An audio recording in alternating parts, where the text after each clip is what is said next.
السلام علیکم ورحمۃ اللہ وبرکاتہ. کیا حال ہے سب کا؟ الحمدللہ. نحمده ونصلی علی رسولہ الکریم. اما بعد فاعوذ باللہ من الشیطان الرجیم. بسم اللہ الرحمن الرحیم. رب اشرح لی صدری ویسر لی امری واحلل عقدۃ من لسانی یفقہوا قولی. اللہ تعالیٰ کا لاکھ لاکھ شکر ہے کہ اس نے ہمیں مسلمان بنایا ہے اور محمد الرسول اللہ صلی اللہ علیہ وسلم کو ہماری ہدایت کے لیے قرآن و سنت دے کر بھیجا.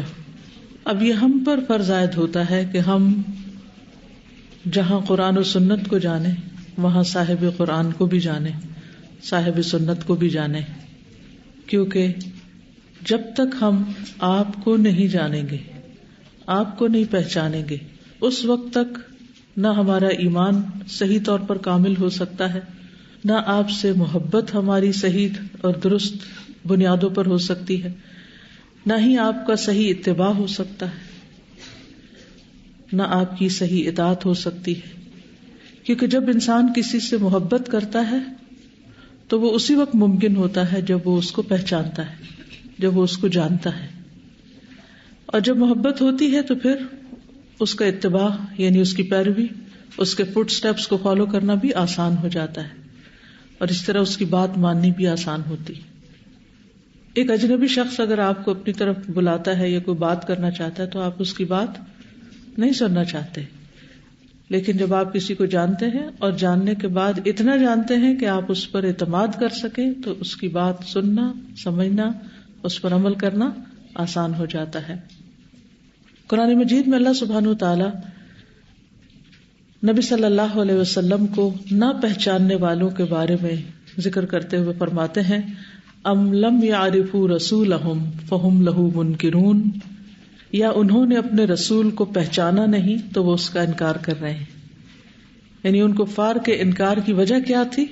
آپ کی پہچان کا نہ ہونا، یعنی ان کی سچائی کو، ان کی امانت کو، ان کی عفت و پاک دامنی کو وہ نہیں پہچانتے کہ جس کے ساتھ محمد الرسول اللہ صلی اللہ علیہ وسلم پروان چڑھے. جو لوگ آپ کو اچھی طرح جانتے تھے وہ آپ پر ایمان لے آئے. جعفر بن ابی طالب نے حبشہ کے بادشاہ نجاشی کو کہا کہ اے بادشاہ، بے شک اللہ نے ہماری طرف ایک ایسا رسول مبعوث فرمایا ہے جس کا نسب، اس کی سچائی اور اس کی پاک دامنی کو ہم پہچانتے ہیں، یعنی ہم آپ کے بارے میں جانتے ہیں. تو آپ پر ایمان، آپ کی محبت اور آپ کے اتباع کے لیے، آپ کی اطاعت کے لیے ضروری ہے کہ ہم آپ کو پہچانیں اور اچھی طرح پہچانیں. اس کے لیے اس کتاب کا انتخاب کیا گیا ہے تعارف حبیب، جس میں رسول اللہ صلی اللہ علیہ وسلم کے نام، آپ کے نسب، آپ کی ازواج، آپ کے اہل بیت، آپ کے زیر استعمال مختلف چیزیں، آپ کی پسند و ناپسند، اور آپ کی خصوصیات، آپ کے معجزات اور آپ کے فضائل اور آپ سے متعلق بہت سی چیزوں کا اس میں اختصار کے ساتھ ذکر ہے. یہ تمام چیزیں تاریخ کی کتابوں میں موجود ہیں، لیکن وہ کتابیں اتنی بڑی ہیں کہ ایک عام شخص کا ان سب کو پڑھنا اور کوئک ریفرنس کے لیے ان کو استعمال کرنا بہت مشکل ہوتا ہے. اگر آپ یہ جاننا چاہیں کہ نبی صلی اللہ علیہ وسلم کی تلواروں کے نام کیا تھے تو آپ کو کئی کتابیں دیکھنی پڑیں گی، پھر جا کر آپ ان چیزوں کو اکٹھا کر پائیں گے.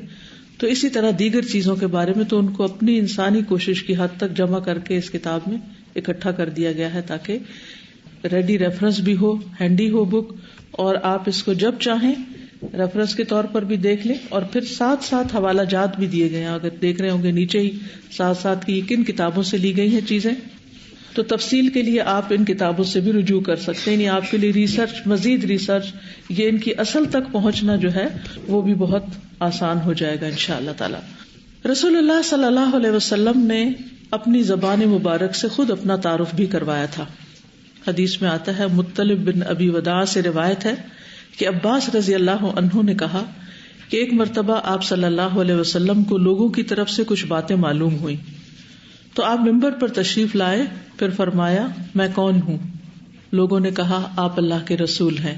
تو آپ صلی اللہ علیہ وسلم نے فرمایا میں محمد بن عبداللہ بن عبد المطلب ہوں، اللہ نے مخلوقات کو پیدا کیا تو مجھے ان میں سے سب سے بہتر مخلوق میں رکھا، پھر اللہ نے انہیں 2 گروہوں میں تقسیم کر دیا اور مجھے بہترین گروہ میں رکھا، پھر اللہ نے قبائل کو پیدا کیا اور مجھے بہترین قبیلے میں رکھا، پھر اللہ نے گھر بنائے اور مجھے ان میں سے سب سے بہترین گھر میں رکھا، اس لیے میں رہائش کے اعتبار سے بھی تم سے بہتر ہوں، ذات کے اعتبار سے بھی تم سب سے بہتر ہوں، یعنی ہر اعتبار سے اللہ تعالیٰ نے مجھے چن لیا ہے۔ پھر یہ بھی بڑی دلچسپ بات ہے کہ تمام مخلوق آپ کو پہچانتی ہے، یعنی صرف ہم نہیں جو آپ پر ایمان لائے بلکہ باقی ساری مخلوق سوائے ان کے جو نافرمان ہیں انسانوں اور جنوں میں سے، باقی جانور، حیوانات، دیگر مخلوقات بھی آپ کو اس حیثیت اور اس اعتبار سے پہچانتی ہے کہ آپ اللہ کے رسول ہیں صلی اللہ علیہ وسلم۔ اس سلسلے میں ایک بڑی دلچسپ روایت ہمیں ملتی ہے مسند احمد میں، ابو سعید خدری سے مروی ہے کہ ایک بھیڑیے نے ایک بکری پر حملہ کیا اور اس کو پکڑ لیا، تو اتنے میں چرواہا آ گیا، اس نے آ کر اپنی بکری کو بھیڑیے سے چھڑا لیا، تو بھیڑیا بیٹھ گیا اور اس طرح بولنے لگا جیسے انسان بات کرتے ہیں، اور یہ صحیح حدیث ہے، سلسلہ صحیحہ میں بھی ہے، اور کہنے لگا کہ اللہ نے مجھے یہ رزق فراہم کیا تھا اور تو نے مجھ سے میرا رزق چھین لیا۔ تو چرواہا ایک دم حیران ہو گیا، تعجب میں آ گیا اور کہنے لگا کہ بھیڑیے ہو کر تم مجھ سے انسانوں کی طرح بات کر رہے ہو۔ بھیڑیا کہنے لگا تم اس پر حیران ہو رہے ہو، تعجب کر رہے ہو، میں تمہیں اس سے بھی زیادہ تعجب کی بات بتاتا ہوں کہ یثرب میں محمد صلی اللہ علیہ وسلم لوگوں کو ماضی کی خبریں بتا رہے ہیں، یعنی پچھلی قوموں کے حالات بتا رہے ہیں۔ جب وہ چرواہا اپنی بکریوں کو ہانکتا ہوا مدینہ پہنچا تو بکریوں کو ایک گوشے میں جمع کیا اور رسول اللہ صلی اللہ علیہ وسلم کی خدمت میں حاضر ہوا اور سارا واقعہ سنایا۔ تو آپ صلی اللہ علیہ وسلم نے الصلاۃ جامعۃ پکارا، یعنی اس کی آواز دلوائی، جب نماز کے علاوہ کسی چیز کے لیے پکارنا ہوتا تھا، حتیٰ کہ جیسے صلاۃ الاستسقاء تو اس وقت بھی الصلاۃ جامعہ کے الفاظ بولے جاتے ہیں۔ مجھے بھی اتفاق ہوا، ایک دفعہ میں مکہ میں تھی تو حرم سے الصلاۃ جامعۃ کی آواز آ رہی تھی، تو پتہ چلا کہ صلاۃ الاستسقاء پڑھی جائے گی۔ بہرحال آپ صلی اللہ علیہ وسلم نے سب کو جمع کیا اور اس شخص کو کہا کہ جو واقعہ تمہارے ساتھ پیش آیا ہے تم ان سب کو بتاؤ، تو اس نے اپنا واقعہ سب کے سامنے بیان کیا، تو رسول اللہ صلی اللہ علیہ وسلم نے فرمایا کہ اس نے سچ کہا۔ تو اس روایت سے کیا پتہ چلتا ہے کہ بھیڑیے اور دیگر جانور بھی آپ کو پہچانتے ہیں، کیوں؟ اس لیے کہ وما ارسلناک الا رحمتا للعالمین۔ اور اس اونٹ کا واقعہ بھی یاد ہے جس کے مالک نے اس سے بہت زیادہ کام لیا تھا، تو وہ نبی صلی اللہ علیہ وسلم کے پاس روتا ہوا آیا تھا اور آ کر بیٹھ گیا اور ایک طرح سے اپنی شکایت کرنے لگا۔ اسی طرح اس چڑیا کے بارے میں بھی پتا ہوگا آپ کو کہ جس کے بچے صحابہ نے اٹھا لیے تھے تو اس نے نبی صلی اللہ علیہ وسلم سے ایک طرح سے شکایت کی۔ اس طرح کے دیگر واقعات بھی ہمیں ملتے ہیں۔ وہ جو کھجور کا تنا تھا وہ رونے لگ گیا تھا کہ کس طرح اللہ کے رسول صلی اللہ علیہ وسلم مجھے چھوڑ کر ایک ممبر پر تشریف لے گئے ہیں۔ تو بہرحال اس طرح کے بے شمار واقعات آپ کو سیرت کی کتابوں میں ملیں گے۔ اس بات پر جب میں غور کرتی ہوں تو افسوس ہوتا ہے مجھے ان انسانوں پر جو آپ صلی اللہ علیہ وسلم کو نہیں پہچانتے، وہ ایک بہت بڑی خیر سے محروم ہے۔ اس لیے ہمیں خود بھی، ہمارے بچوں کو بھی، ہمارے عزیزوں اور پیاروں کو بھی رسول اللہ صلی اللہ علیہ وسلم کی خوب پہچان ہونی چاہیے، اور اس پہچان میں بعض اوقات ہم صرف مخصوص واقعات یا چیزوں کے بارے میں جاننے کی کوشش کرتے ہیں، لیکن آپ کی جو پرسنل بلانگنگس تھیں یا آپ کی گھریلو زندگی تھی یا آپ کی جو خاص خاص باتیں تھیں یا خصوصیات تھیں یا فضائل تھے، ان کے بارے میں ہم کم جانتے ہیں یا سرسری سی توجہ اس پر دیتے ہیں، جبکہ کسی سے اگر محبت ہو تو انسان اس کی ہر بات کو جاننے کی کوشش کرتا ہے۔ تو اگر ہمیں واقعی رسول اللہ صلی اللہ علیہ وسلم سے سچی محبت ہے تو پھر ان ساری چیزوں کے بارے میں کم از کم پتہ ضرور ہونا چاہیے، اگر وہ ہمارے حافظے میں نہیں بھی ہر وقت، لیکن ہمارے علم میں ضرور ہونی چاہیے کہ یہ سب چیزیں ہیں۔ اور ہم سب جانتے ہیں کہ دنیا میں اگر ہم آپ کو پہچانیں گے تو ہی ہم قبر میں سوالوں کا جواب دے سکیں گے، کیونکہ قبر کے 3 سوالوں میں سے ایک اہم سوال کیا ہے؟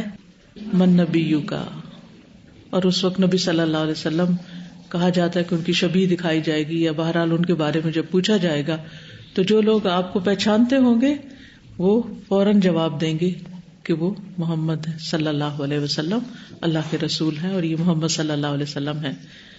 اس کے بارے میں مختلف احادیث ہمیں ملتی ہیں. قبر کے 3 سوال کے ضمن میں بھی احادیث کچھ آپ کو سنائی گئی تھی، لیکن ان سب کی یاد دہانی پھر کرا دیتی ہوں، کیونکہ ہم میں سے کسی کو نہیں پتا کہ کب اس کا واسطہ ان سوالوں سے پڑ جائے گا. یعنی زندگی بہت ہی بے اعتبار چیز ہے، کسی وقت بھی انسان دنیا سے جا سکتا ہے اور کسی وقت بھی اس کا حساب کتاب شروع ہو سکتا ہے. تو اس حساب کتاب کے لیے ہمیشہ تیار ہی رہنا چاہیے. اسماء رضی اللہ عنہا سے روایت ہے کہ رسول اللہ صلی اللہ علیہ وسلم نے اللہ سبحانہ تعالیٰ کی تعریف کی اور ثنا بیان فرمائی. پھر فرمایا کوئی ایسی چیز نہیں جو مجھے نہ دکھائی گئی ہو، مگر آج میں نے اسے اس جگہ دیکھ لیا ہے، یہاں تک کہ جنت اور دوزخ کو بھی دیکھ لیا ہے. یعنی نبی صلی اللہ علیہ وسلم کو اس کا بھی مشاہدہ کرایا گیا. اور مجھ پر یہ وحی کی گئی ہے کہ تم اپنی قبروں میں آزمائے جاؤ گے فتنہ دجال یا اس کے مانند یا اس کے قریب، یعنی فتنہ دجال کے مثل یا اس کے قریب قریب، یعنی سخت قسم کا ٹیسٹ ہوگا. یہ دنیا میں جو آپ امتحان اور ٹیسٹ اور وائوا اور یہ سب دیتے رہتے ہیں، یہ کچھ مشکل نہیں ہے. اصل مشکل امتحان آگے آنے والا ہے. دنیا میں کبھی کوئی انٹرویو ہو، کوئی ہم سے کوشچننگ کر رہا ہو تو ہم گھبرا جاتے ہیں، ڈر جاتے ہیں، پتہ نہیں کیا پوچھیں گے، کیا پوچھا جا رہا ہے، نروس ہو جاتے ہیں.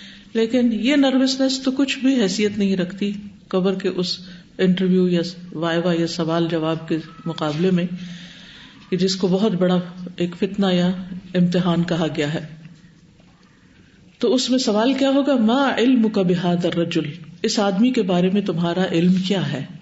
تو جو ایمان لایا اور یقین والا ہوگا تو وہ کہے گا وہ اللہ کے رسول محمد صلی اللہ علیہ وسلم ہے، جو ہمارے پاس واضح دلائل اور ہدایت لے کر آئے اور ہم نے اسے قبول کر لیا، ہم نے ان کی پیروی کی.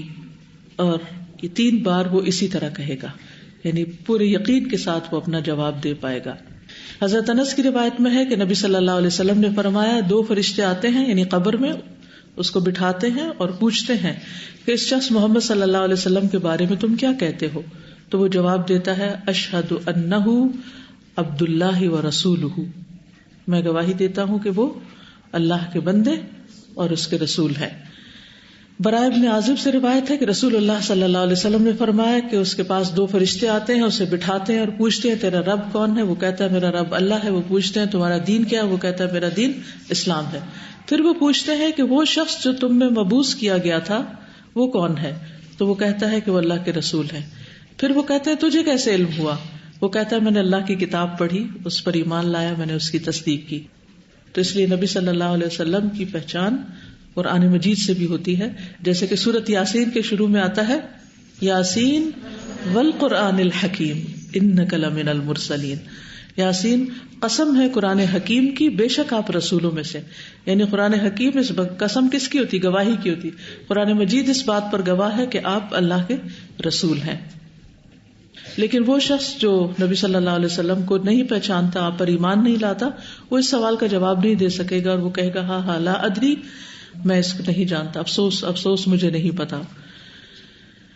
ایک روایت میں یہ بھی آتا ہے کہ فرشتہ اس سے کہتا ہے لا دریتا ولا تلیتا ولا اہتدیتا، نہ تو نے علم حاصل کیا، نہ تلاوت کی، نہ ہدایت پائی.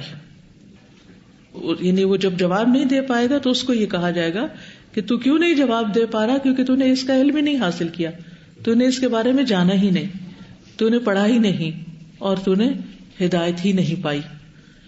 اور اس چیز کی اس انسان کو پھر شدید حسرت ہوگی. اور قیامت کے دن بھی لوگ جو آپ کو نہیں مانتے یا آپ کی پیروی نہیں کرتے یا آپ کے راستے پر نہیں چلتے، وہ شدید حسرت کا شکار ہوں گے اور کہیں گے وَيَوْمَ يَعَضُّ الظَّالِمُ عَلَى يَدَيْهِ يَقُولُ يَا لَيْتَنِي اتَّخَذْتُ مَعَ الرَّسُولِ سَبِيلًا. جس دن ظالم اپنے دونوں ہاتھوں پہ کاٹے گا، کہے گا کاش میں رسول کے ساتھ راستہ اختیار کرتا. تو اللہ سبحانہ وتعالیٰ سے دعا ہے کہ وہ ہمیں رسول اللہ صلی اللہ علیہ وسلم کی صحیح معنوں میں پہچان دے اور پھر آپ کے راستے پر رکھے اور اسی پر ہماری موت آئے اور اسی پر ہم اٹھائے جائیں. تو آئیے کتاب شروع کرتے ہیں. اللہ سبحانہ وتعالی نے رسول اللہ صلی اللہ علیہ وسلم کو اپنے پیغام پہنچانے کے لیے چنا. سورۃ القصص میں آتا ہے وَرَبُّكَ يَخْلُقُ مَا يَشَاءُ وَيَخْتَارُ، اور آپ کا رب جو چاہے پیدا کرتا ہے اور جس کو چاہتا ہے چن لیتا ہے. آپ کا تعارف. پیج 2. رسول اللہ صلی اللہ علیہ وسلم نے فرمایا انا سید ولد آدم ولا فخر، میں اولاد آدم کا سردار ہوں اور اس میں کوئی فخر کی بات نہیں، کوئی غرور و تکبر نہیں. انا اکثر الانبیاء تبعا یوم القیامہ، قیامت کے دن سب نبیوں کے نسبت زیادہ لوگ میرے تابع ہوں گے، یعنی آپ کی امت سب سے زیادہ ہوگی. انا سید الناس یوم القیامۃ ولا فخر ما من احد الا وهو تحت لوائی یوم القیامۃ ينتظر الفرج وان معي لواء الحمد انا امشي ويمشي الناس معي حتى آتي باب الجنة فاستفتح فيقال من هذا فاقول محمد فيقال مرحبا بمحمد فاذا رأيت ربي خررت له ساجدا انظر اليه. قیامت کے دن میں بغیر کسی بھی فخر کے تمام لوگوں کا سردار ہوں گا، یعنی دنیا میں بھی آپ سب کے سردار ہیں، سب سے افضل ترین ہے بغیر کسی شک کے، اور قیامت کے دن بھی آپ کا درجہ اور مقام سب سے بلند ہوگا. سب لوگ میرے جھنڈے کے نیچے ہوں گے، آسانی اور خوشی کا انتظار کریں گے، اور بے شک میرے پاس حمد کا جھنڈا ہوگا، میں چلتا رہوں گا اور لوگ بھی میرے ساتھ چلتے رہیں گے یہاں تک کہ میں جنت کے دروازے پر پہنچ جاؤں گا. یعنی سب لوگ جب پل صراط پار کر کے اور سارے حساب کتاب سے فارغ ہو کر جنت میں داخل ہونے لگیں گے تو نبی صلی اللہ علیہ وسلم کی معیت میں داخل ہوں گے. پس میں دستک دوں گا تو پوچھا جائے گا کہ کون ہے. آپ کی شفاعت سے دروازہ کھلے گا نا جنت کا. میں کہوں گا کہ محمد صلی اللہ علیہ وسلم، چنانچہ کہا جائے گا مرحبا محمد، مرحبا. تو جب میں اپنے رب کو دیکھوں گا تو اسے دیکھتے ہوئے سجدے میں گر جاؤں گا. تو اس سے بھی آپ صلی اللہ علیہ وسلم کی فضیلت پتہ چلتی ہے. آپ کا نام اور نسب محمد بن عبداللہ ابن عبد المطلب بن ہاشم بن عبد مناف بن قصی بن کلاب بن مرہ بن کعب بن لؤی بن غالب بن فہر، اور فہر قریش بن مالک بن نضر بن کنانہ. اس کا صحیح پروننسیشن آپ کو آنا چاہیے. رسول اللہ صلی اللہ علیہ وسلم نے فرمایا ان اللہ عز وجل اصطفى کنانة من ولد اسماعیل علیہ الصلاۃ والسلام واصطفى قریشا من کنانة واصطفى من قریش بنی ہاشم واصطفانی من بنی ہاشم. بے شک اللہ عز وجل نے اولاد اسماعیل میں سے کنانہ کو چنا اور قریش کو کنانہ میں سے، اور قریش سے بنی ہاشم کو، اور بنو ہاشم میں سے مجھے منتخب کیا. یعنی آپ کے آباء و اجداد کے جتنے بھی قبائل گزرے وہ سب چنے ہوئے تھے، بہترین تھے، اور بہترین میں سے مزید بہترین، اور بہترین میں سے پھر مزید بہترین، اور پھر آپ صلی اللہ علیہ وسلم کا انتخاب ہوا. آپ کی کنیت ابو القاسم تھی. دیگر اسماء گرامی محمد، احمد، الماحی، ماحی کا مطلب ہوتا ہے مٹانے والا، یعنی شرک کو مٹانے والے. الحاشر، العاقب، عاقب کا مطلب ہوتا ہے بعد میں آنے والا، عقب سے. خاتم، خاتم النبیین. الصادق، المصدوق، بشیر. الصادق تو سچا، اور المصدوق جس کی تصدیق کی گئی، جنہیں سچا کہا گیا. نبی الرحمہ، نبی التوبہ. المقفی، پیچھے آنے والا، یعنی آخر میں آنے والا. ملحمہ و مرحمہ. ملحمہ کا مطلب ہوتا ہے جنگ کرنے والا، اور مرحمہ یعنی رحمت کرنے والا، یعنی جن پہ رحمت کی گئی. نبی الرحمہ. منیر، مصطفیٰ، خاتم النبیین، امین، رؤوف، رحیم، المتوکل. یہ بھی آپ کا نام ہے، المتوکل. بہت ساری اخلاقی صفات میں سے جو بہت زبردست صفت ہے کسی کے اندر ہو سکتی ہے وہ توکل ہے. نبی صلی اللہ علیہ وسلم کی صفت متوکل رکھی، یعنی توبہ کرنے والا، اور آپ کی وجہ سے لوگوں کی توبہ قبول ہوئی. پیدائش. اللہ کے رسول صلی اللہ علیہ وسلم پیر کے دن 9 ربیع الاول اصحاب الفیل کے واقعے سے پہلے پیدا ہوئے. دن پیر، ماہ ربیع الاول، سال عام الفیل، جب ہاتھیوں کا واقعہ پیش آیا تھا. ہاتھیوں کا لشکر آیا تھا ابرہہ کی نگرانی میں، اور ان کو شکست دی تھی کنہوں نے؟ چھوٹی چھوٹی چڑیوں نے. شہر مکہ، قبیلہ بنی ہاشم یا بنو ہاشم. والد عبداللہ بن عبد المطلب، والدہ آمنہ بنت وہب. رضائی مائیں سویبہ، بعض لوگ اس کو صوبیہ پڑھتے ہیں، صوبیہ نہیں، سویبہ. حلیمہ سعدیہ. کفالت عبد المطلب دادا، ابو طالب چچا، کیونکہ والد فوت ہو گئے تھے. جوانی. عرب رسم و رواج کے مطابق بکریاں بھی چرائیں. آپ صلی اللہ علیہ وسلم نے اہل مکہ اور بنی سعد کی بکریاں چند قیرات کے عوض چرائیں. مالدار لوگ منافع کی شراکت پر آپ کو سامان تجارت دیتے تھے، یعنی آپ کا پیشہ یہ تھا. تجارت کی غرض سے شام کا سفر کیا اور صادق و امین کے نام سے پہچانے گئے. شادی. 25 سال کی عمر میں آپ کے چچا ابو طالب نے آپ کی شادی سیدہ خدیجہ بنت خویلد سے کی، جن کی عمر 40 سال تھی. آغاز نبوت. 40 سال کی عمر میں غار حرا میں محمد مصطفیٰ صلی اللہ علیہ وسلم پر پہلی وحی کا نزول ہوا اور آپ کو سورۃ العلق کی پہلی 5 آیات عطا کی گئیں. اس طرح اللہ تعالیٰ نے آپ کو مقام نبوت پر فائز فرما دیا. خاندان. ازواج رسول صلی اللہ علیہ وسلم: خدیجہ بنت خویلد، سودا بنت زمعہ، عائشہ بنت ابی بکر صدیق، حفصہ بنت عمر فاروق، زینب بنت خزیمہ، ام سلمہ، زینب بنت جحش، جویریہ بنت حارث، ام حبیبہ، صفیہ بنت حیی بن اخطب، میمونہ بنت حارث، ماریہ قبطیہ. ماریہ قبطیہ اگرچہ ملک یمین میں سے تھی، ازواج میں سے نہیں تھی، لیکن چونکہ آپ کے بیٹے کی والدہ تھی تو یہاں نام ساتھ ہی لکھا گیا. اولاد. ساری اولاد حضرت خدیجہ سے تھی سوائے ابراہیم کے، جن کی والدہ ماریہ قبطیہ تھیں. بیٹوں کے نام قاسم، عبداللہ، ابراہیم. سب بیٹے بچپن میں وفات پا گئے. بیٹیاں زینب، رقیہ، ام کلثوم، فاطمہ الزہرا رضی اللہ عنہم، رضی اللہ تعالی عنہن. چچا حمزہ بن عبد المطلب، عباس بن عبد المطلب، ابو طالب بن عبد المطلب، ابو لہب بن عبد المطلب، زبیر بن عبد المطلب، حارث بن عبد المطلب، مقوم بن عبد المطلب، ان کو عبد الکعبہ بھی کہا جاتا ہے، زرار بن عبد المطلب، صفار بھی کہا جاتا ہے، قثم بن عبد المطلب، مغیرہ بن عبد المطلب، حجل بھی کہا جاتا ہے، غیداق بن عبد المطلب. پھپھیاں صفیہ بنت عبد المطلب، اروا بنت عبد المطلب، عاتقہ بنت عبد المطلب، برہ بنت عبد المطلب، امیمہ بنت عبد المطلب، ام حکیم بیضاء بنت عبد المطلب. رضاعی بہن بھائی یعنی جو دودھ شریک تھے. ابو سلمہ بن عبد الاسد المخزومی، مسروح بن سویبہ، حمزہ بن عبد المطلب، انیسہ بن حلیمہ، عبداللہ بن حلیمہ، ابو سفیان بن الحارث بن عبد المطلب، شیماء بنت حلیمہ. امراء اور عمال. سیدنا مہاجر بن ابی امیہ بن مغیرہ کو صنعاء کی طرف بھیجا امیر بنا کر. سیدنا زیاد بن لبید انصاری کو حضر موت کا عامل یعنی گورنر مقرر فرمایا. سیدنا عدی بن حاتم کو بنو طے اور بنو اسد کی طرف بھیجا. سیدنا مالک بن نویرہ یربوعی کو بنو حنزلہ کی طرف بھیجا. سیدنا زبرقان بن بدر کو بنو سعد کے علاقے کی طرف. سیدنا قیس بن عاصم کو بنو سعد کے ایک دوسرے علاقے کی طرف. سیدنا علا بن حضرمی کو پہلے اور بعد میں سیدنا ابان بن سعید بن عاص کو بحرین کی طرف. سیدنا علی ابن ابی طالب کو نجران کی طرف. قاصد. عمرو بن امیہ الضمری کو شاہ حبشہ اصحمہ نجاشی کی طرف. دحیہ بن خلیفہ کلبی کو قیصر روم کی طرف. یہ آپ کے امبیسڈرز تھے جو اسلام کی دعوت لے کر گئے تھے آپ کی طرف سے. عبداللہ بن حذافہ سہمی کو شاہ فارس خسرو پرویز کی طرف. حاتب بن ابی بلتہ کو شاہ مصر مقوقس کی طرف. شجاع بن وہب الاسدی کو شاہ غسان حارث بن ابی شمر کی طرف.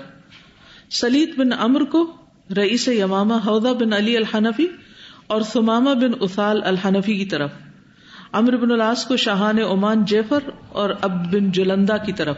علاء بن الحضرمی کو شاہ بحرین منذر بن ساوا کی طرف. مہاجر بن ابی امیہ المخزومی کو یمن کے حارث بن عبد کلال حمیری کی طرف. جریر بن عبداللہ بجلی کو ذو القلع حمیری اور ذو عمر کی طرف. عمرو بن امیہ الضمری اور صاحب بن عوام کو یک بعد دیگرے مسلمہ کذاب کی طرف.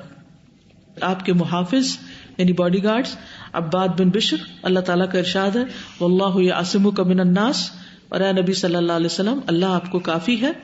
مدرجہ والا آیت کے نزول کے بعد ان سب صحابہ کو محافظت رسول صلی اللہ علیہ وسلم کے منصب سے فارغ کر دیا گیا، پھر کوئی بھی آپ کا محافظ نہیں تھا۔ حواری زبیر بن العوام، مؤذن بلال بن رباح، عبداللہ بن ام مکتوم القرشی، سعد القرظ، اوس بن مغیرہ جن کا نام ابو محذورہ تھا، خدی خان عبداللہ بن رواحہ۔ خدی کس کو کہتے ہیں؟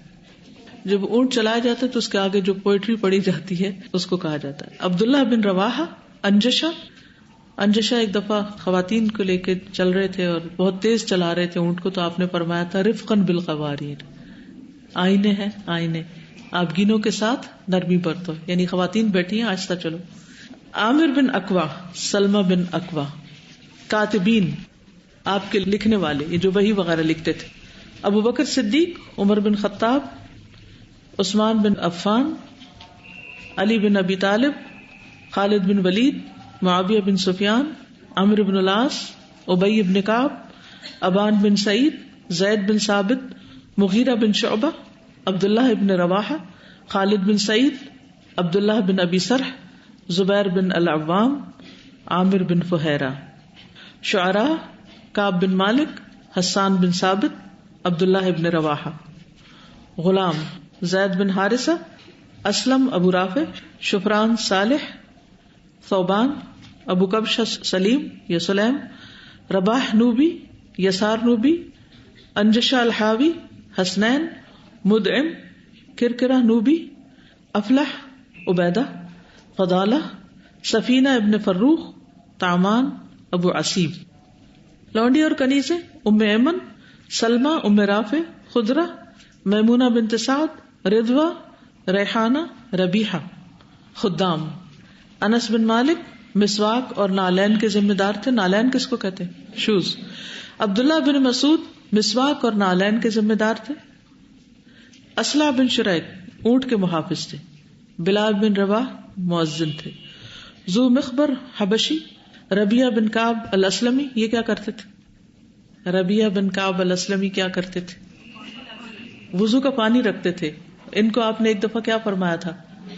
مانگو کچھ دیے جاؤ گے، تو انہوں نے کیا مانگا؟ جنت میں آپ کا ساتھ۔ تو آپ نے پوچھا تمہارے دل میں یہ خیال کیسے آیا، یعنی یہ کیسے تمہیں یہ سوچ آئی؟ تو انہوں نے کیا جواب دیا تھا کہ یہ میرے دل میں اللہ نے خیال ڈالا ہے۔ جی۔ ربیہ بن کعب الاسلمی، ابو سبع، عقبہ بن عامر جوہنی، سفر میں آپ کا خچر ہانکتے تھے۔ ابو ذر غفاری، ایمن بن عبید۔ ہتھیار تلواریں، ماثور، عزب، قلعی، بتار، حتف، رسوب، مخدم، قضیب اور مشہور ترین ذوالفقار۔ زرہ ذات الفضول، ذات الوشاح، ذات الحواشی، سعدیہ، فدہ، بطرا اور خرنق۔ پہلی دفعہ نام سنے ہوں گے۔ ڈھال ذلوق۔ اچھا، اس سے جو میں نے بات سیکھی وہ یہ ہے کہ مختلف چیزوں کے، جانوروں کے نام رکھ لینے چاہیے، اس سے کمیونیکیشن بہت آسان ہوتی ہے۔ اب مثلاً اگر تلواریں دیوار پہ لٹکائی ہوئی ہیں اور ان میں سے کوئی ایک چاہیے تو ہم کس طرح مانگیں گے؟ وہ جو ہے نا، وہ ادھر سے، وہ جو چھوٹی والی، وہ جو بڑی والی، وہ جو رائٹ سے نمبر 2 پہ ہے، دیکھ رہے وہ دیکھو تو ہم رائٹ کریں، دوسرا لیفٹ سمجھ رہا ہے۔ عجیب مسئلہ بنا رہا ہے، چھوٹی سی بات کرنی ہوتی ہے اور بہت سا وقت اسی سمجھانے میں گزر جاتا ہے۔ اور اللہ سبحانہ وتعالیٰ نے آدم علیہ السلام کو سب سے پہلے کیا سکھایا تھا؟ وَعَلَّمَ آدَمَ الْأَسْمَاءَ، نام سکھائے تھے۔ تو مختلف کمروں کے، علاقوں کے، مختلف چیزوں کے نام رکھ لینے میں آسانی ہوتی۔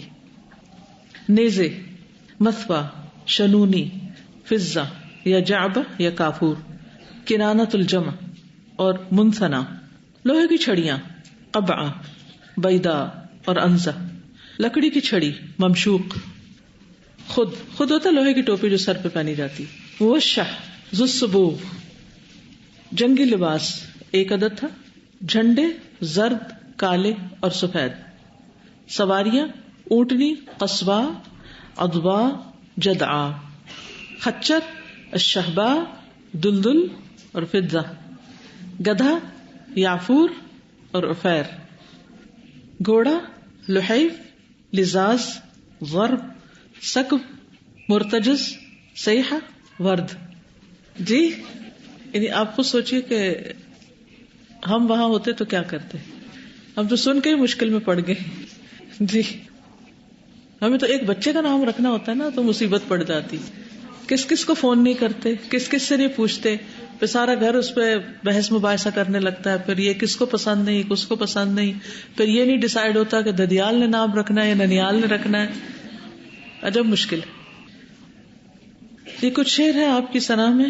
وَأَحْسَنُ مِنْكَ لَمْ تَرَ قَطُّ عَيْنِي وَأَجْمَلُ مِنْكَ لَمْ تَلِدِ النِّسَاءُ خُلِقْتَ مُبَرَّأً مِنْ كُلِّ عَيْبٍ كَأَنَّكَ قَدْ خُلِقْتَ كَمَا تَشَاءُ. آپ سے زیادہ حسین میری آنکھوں نے کبھی کوئی دیکھا ہی نہیں, اور آپ سا حسین و جمیل کسی عورت نے جنم ہی نہیں دیا.